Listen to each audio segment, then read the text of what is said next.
Victoire 3-0 du Real Madrid en Super Coupe d'Espagne face à Mallorca. Dans l'ensemble, un match, si ce n'était pas le Real, franchement, j'aurais quitté le match. Il était très ennuyant. C'est vrai, par séquence, quelques rares séquences, il y avait des occasions intéressantes. Mais sur le plan global, je sentais que les joueurs, s'étaient pliés entre une équipe de Mallorca en face qui n'avait pas l'intention de faire le jeu. Ils misaient tout sur des contres. Une équipe du Real qui ne forçait pas. Ils étaient juste en mode, ouais, de toutes les façons, à un moment donné, ils vont craquer et on va se saisir de cette occasion pour leur faire mal, en fait. Dans l'ensemble, le match était plutôt, comme je l'ai dit tantôt, fade. Il n'y avait rien de spécial, rien de spectaculaire. Par séquence, quelques gestes techniques de Camavinga, mais sinon, ouais, en gros, c'est ça, 3-0. Mais bon, débrief du Real Madrid. On commence tout d'abord par les points négatifs. Les points négatifs, la défense. Franchement, si Mallorca avait un attaquant un peu plus performant, un attaquant un peu plus de classe, vous voyez, de classe supérieure, ils allaient nous faire très mal. Parce que on s'est rendu compte que malgré le fait qu'ils défendaient très bas, qu'ils n'étaient presque pas à la notre moitié du terrain, ils ont quand même réussi à se créer des occasions et de très bonnes occasions. Déjà, toujours sur le côté de Vasquez. Vasquez identifié comme le maillon faible. Je crois que c'était le latéral d'en face. Morica, le Colombien. Il a fait très mal à Vasquez sur les rares séquences sur lesquelles il montait, pardon. Tchouaméni en défense centrale. Je sais pas ce que Ancelotti a contre le petit Asensio. Mais c'est regrettable de voir un défenseur de métier sur le banc et il insiste avec Tchouaméni en défense alors que Asensio est là, Asensio fait le taf. Malheureusement pour Tchouaméni, il s'est blessé, il y a eu un contact sur lequel il a dû sortir et remplacé par Asensio. Et dès l'entrée d'Asensio, il y avait plus les contre-attaques se faisaient de plus en plus rares parce que justement, il comblait le vide, il bouchait les trous. C'est un défenseur de métier et ça se voit, ça se ressent directement lorsqu'il est là. L'entente Asensio-Rudiger, je ne vais pas dire elle est exceptionnelle, mais individuellement parlant, c'est très fort en fait. Asensio, de par sa vitesse, de par sa haine, de par son positionnement, il est très réactif, très vite, très rapide sur le défenseur. Il est toujours au contact. Lucas Vasquez, il a fait son match. Il a fait du Lucas Vasquez. Offensivement, il a apporté ce qu'il a apporté avec plus ou moins de réussite cette fois-ci. Et défensivement, bon, c'est Lucas Vasquez. Qu'est-ce que vous voulez dire défensivement? De notre côté, Ferland Mendy, comme d'habitude, Ferland Mendy. Vous allez me dire, avec Kylian, Rodrigo, Vinicius, Bellingham, Camavinga, Valverde, Mendy fait du Mendy. Il apporte très peu offensivement, mais défensivement, il est fort. Défensivement, il est solide sur ses appuis. Camavinga au milieu de terrain, Camavinga il est en 6. Pourtant, il était plus avancé que Valverde. Sur presque toutes les actions, il se projetait vers l'avant, il se projetait énormément vers l'avant. Heureusement pour nous, l'équipe d'en face jouait très mal ses coups, je peux dire. Sinon, on aurait pu encaisser, on aurait pu souffrir plus que ça en fait. Et de l'autre côté, Valverde, franchement, ça m'a étonné de le voir débuter ce match parce que Valverde, il enchaîne. Heureusement qu'à un moment donné, Carlo l'a fait sortir. Même comme si on regarde la physionomie du match en soi, c'est plus Camavinga qui aurait dû sortir, d'autant plus qu'il avait un carton jaune, la fatigue commençait à se faire ressentir.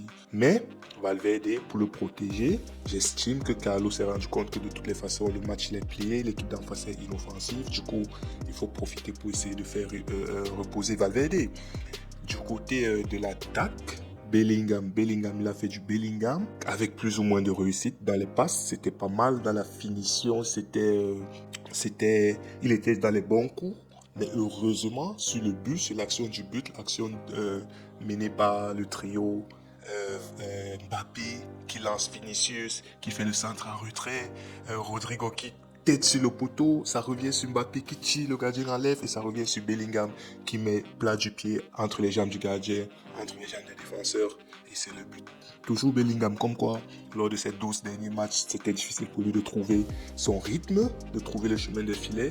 Mais une fois cette case débloquée, maintenant, il marque quasiment un match sur deux. On peut compter sur Bellingham. Il est toujours là, il répond présent. En ce qui concerne Kylian, il a fait du Kylian.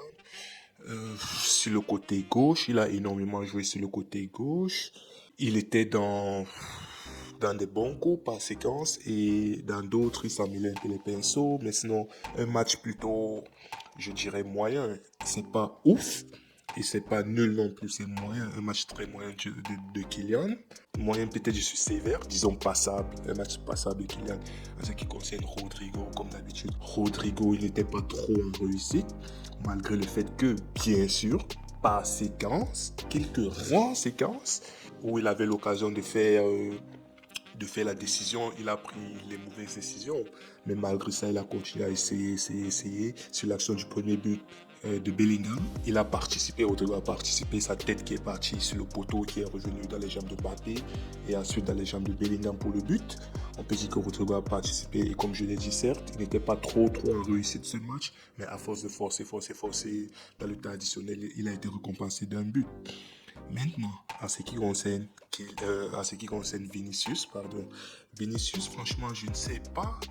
Je ne sais pas si c'est le match de Valence qu'il a atteint psychologiquement, le carton rouge qu'il a atteint psychologiquement. Je sens Vinicius, il n'est pas concerné. Vinicius, il marche. Il est dans la retenue. Même les courses, de temps en temps, il enchaîne les courses. Mais sinon, il ne force pas. Il joue limite, comment dire. Il fait le minimum, quoi. Il fait le minimum. C'est pas évident, Vinicius. Vinicius au terrain qui ne court pas. Vinicius au terrain qui, dans une action offensive, avec les Mbappé, Bellingham, tout ça, on se projette. Vinicius, il est sur place, comme s'il n'est pas concerné, comme si ça ne le concerne pas. Mais bon, son génie, bien sûr, fait que sur la plupart de nos actions, il était présent, il a été décisif. C'est ce qu'on va demander à un attaquant en fin de compte. Grâce à lui, on a eu le but. Ça a foulé sa prise de profondeur dans le dos de la défense. Ensuite, ça passe à un retrait magnifique sur Rodrigo qui aurait dû être une passe décisive. Mais malheureusement, Rodrigo a tapé le poteau, comme je l'ai déjà dit. Mais en dehors de ça, Vinicius, il y a eu une action, je me rappelle, des rares actions où franchement, il s'est un peu réveillé, il nous a fait voir sa magie. Une action où il prend la balle, il se l'amène sur le côté, ligne de corner. Ligne de sortie de but, accompagné par deux défenseurs. Il réussit à dribbler deux défenseurs, il ressort. Maintenant, ce qui prouve qu'il n'était pas dans son match, il n'était pas concentré. Il a fait le plus dur. Maintenant, prendre la bonne décision à la dernière minute. Il a décidé de frapper. Ok, tu frappes, t'es Vinicius, on ne va pas te le reprocher. Mais cadre au moins, s'il a dégagé le ballon, s'il avait été un peu plus lucide, il aurait peut-être vu Vasquez au deuxième poteau qui attendait. Une passe, il avait juste à pousser le ballon dans les cages qui était tout vite. Mais bon, comme je dis, c'est Vinicius. Il y a eu une action où il a pris la balle entre deux défenseurs, il a fait jouer de son corps, il a montré sa combativité, il a gardé le ballon, il a donné à Mbappé qui a ensuite tiré angle fermé. Malheureusement, ça n'a pas conduit un but. Mais comme je dis, match pas très fameux de Vinicius, match limite moyen, extrêmement moyen de Vinicius. Mais c'est Vinicius par séquence, il a des éclats de génie. C'est quand même le meilleur joueur du monde, de la planète. Mais bon, dans l'ensemble, c'était très peu enthousiasmant, si je peux le dire comme ça. Et voilà, en ce qui concerne ce match, en ce qui concerne l'équipe de Majorque, une équipe qui a joué avec ses forces, ses faiblesses. C'était pas un match très très intéressant. Ils n'ont pas fait le jeu, ils ont fait le bus, ils misaient en contre-attaque. En même temps, quand tu vois la Mada du Real en face de toi et tu t'appelles Majorque, je crois que c'était pour eux la meilleure décision et malheureusement pour eux, ça se termine avec un 3-0, un but de Bellingham encaissé dans un moment très très très difficile et charnière pour eux. Un but contre son camp et pour finir Rodrigo qui clôt le 3-0. Si tu n'as pas vu le match, tu regardes juste le score à la fin, tu vois 3-0, tu vas te dire ouais, le Real a roulé en soi, mais sinon c'était un match plutôt fade, c'était un match fade. Le 3-0 est un trompe-l'œil. Si vraiment ils avaient un attaquant, ils avaient des attaquants ou des joueurs un peu plus lucides, ils auraient pu nous faire énormément de mal. Mais sinon, une pensée à Tchouaméni qui a dû sortir pour, je dirais, protocole commotion parce qu'il s'est cogné la tête. Il a eu un choc au niveau de la tête lors d'un duel aérien et j'espère pour lui qu'il va bien. Je souhaite bon rétablissement.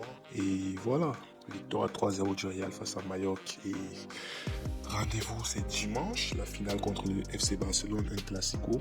J'espère qu'on va prendre notre revanche du premier classico de cette saison, dans lequel ils nous ont infligé le défaite de 4-0. J'espère qu'on pourra se reprendre et on pourra faire bonne figure face à eux.